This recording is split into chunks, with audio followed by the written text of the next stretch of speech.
દુકાન છે એમની અનાજ અને કઠોળની દુકાન છે આ બધું શું ભરેલું છે અલગ અલગ અનાજ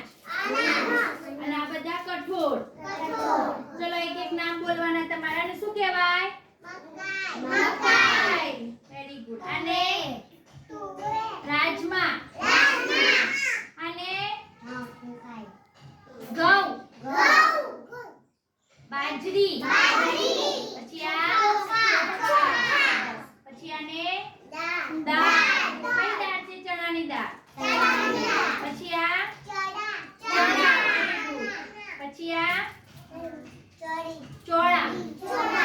પછી આ વટાણા અને આ તુવેર પછી આ મગ પછી આ મઠ આ બધા શું છે કઠોળ અને આ બધા અનાજ કઠોળ ખાવાથી શું આવે સરસ અને આવું જોઈએ